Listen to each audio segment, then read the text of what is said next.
Welcome to our channel. Selamat pagi para pencinta Riak Sabda. Berjumpa lagi bersama saya Frater Sutri dalam edisi Riak Sabda Selasa 14 November 2023. Saudara-saudara yang terkasih, dalam bacaan pertama dari kitab kebijaksanaan kita mendengarkan bahwa Allah menciptakan manusia untuk kebakaan dan dijadikan Allah sebagai gambar hakikatnya sendiri. Ditegaskan bahwa jiwa orang benar ada di tangan Allah dan siksaan tidak menimpa mereka. Walaupun mereka disiksa menurut pandangan manusia, namun harapan mereka penuh kebakaan. Setelah disiksa sebentar, mereka menerima anugerah yang besar, sebab Allah hanya menguji mereka, lalu mendapati mereka layak baginya.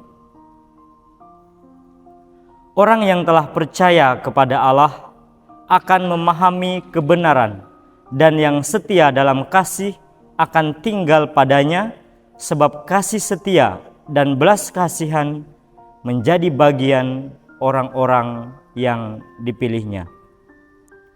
Dalam Mazmur tanggapan pada hari ini juga ditegaskan bahwa karena Tuhan jiwa manusia bermegah, setiap orang yang rendah hati mendengarnya dan bersukacita. Kita semua diundang untuk memuliakan Tuhan, bersama-sama memasyurkan namanya. Kita sekaligus diingatkan bahwa Tuhan menentang orang-orang yang berbuat jahat. Tuhan melenyapkan ingatannya kepada setiap mereka yang berbuat jahat dari muka bumi. Namun, apabila orang benar itu berseru-seru, maka Tuhan mendengar dan melepaskan mereka dari segala kesesakannya. Saudara-saudari terkasih, Tuhan itu dekat pada orang-orang yang patah hati, dan Ia menyelamatkan orang-orang yang remuk jiwanya. Kemalangan orang benar itu memang banyak, tetapi Tuhan senantiasa melepaskan dia dari semuanya itu. Tuhan sangat mencintai orang yang setia dan takwa kepadanya. Saudara-saudari terkasih, semuanya itu ditegaskan kembali oleh Yesus dalam bacaan Injil. Perumpamaan yang disampaikan Yesus kepada para murid-Nya dalam bacaan Injil menegaskan pada kita bahwa kita adalah milik Allah. Kita adalah hamba Allah. Kita diajak menyadari bahwa kita hamba Allah yang hanya melakukan apa yang menjadi kehendak Allah tanpa mengharapkan imbalan. Kita diajak merenungkan tentang makna pelayanan. Perumpamaan tentang seorang hamba yang melayani tuannya dengan tulus menjadi contoh bagi kita. Dalam kehidupan zaman ini, bagi sebagian orang, motivasi yang melatar belakangi ketekunan dalam mengerjakan suatu hal adalah adanya harapan untuk mendapatkan imbalan atau ganjaran, mencari nama baik, dan sebagainya. Tidak terkecuali dalam menjalani kehidupan kita sebagai anak-anak Allah. Hidup sebagai anak Allah berarti menjadi bagian dari keluarga Allah. Dan itu adalah hal yang istimewa, adalah hak yang istimewa yang kita dapatkan sebagai orang beriman. Tentu hal ini sangat membahagiakan bagi kita.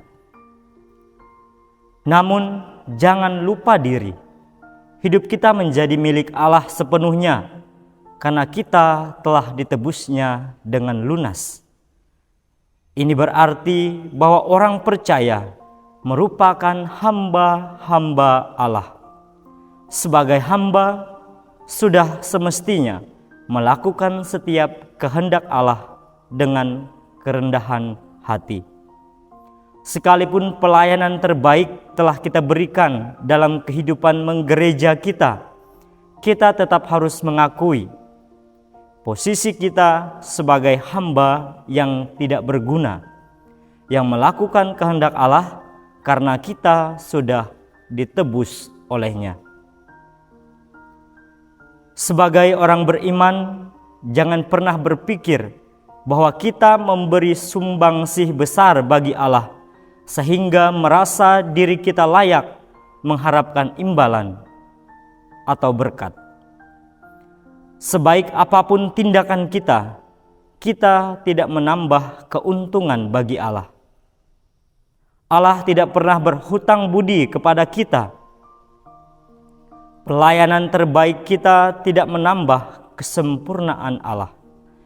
Sebaliknya, utang budi kita kepadanya teramat besar, sehingga tidak ada perbuatan baik yang cukup untuk membalasnya. Bahkan ketika seluruh hidup ini kita berikan baginya. Saudara-saudari yang terkasih, mari kita sungguh-sungguh merenungkan apakah selama ini kita sudah menjadi hamba Allah yang baik dan setia, ataukah kita masih memiliki sikap tidak tahu berterima kasih dengan menuntut balas jasa atas perbuatan baik kita kepada Allah. Semoga kita selalu senantiasa tulus dalam melayani Allah dengan tugas kita masing-masing. Kita mohon supaya Allah memampukan kita semua untuk menjadi hamba-hambanya yang baik dan setia dalam pelayanan kita sehari-hari. Tuhan Yesus memberkati. Amin.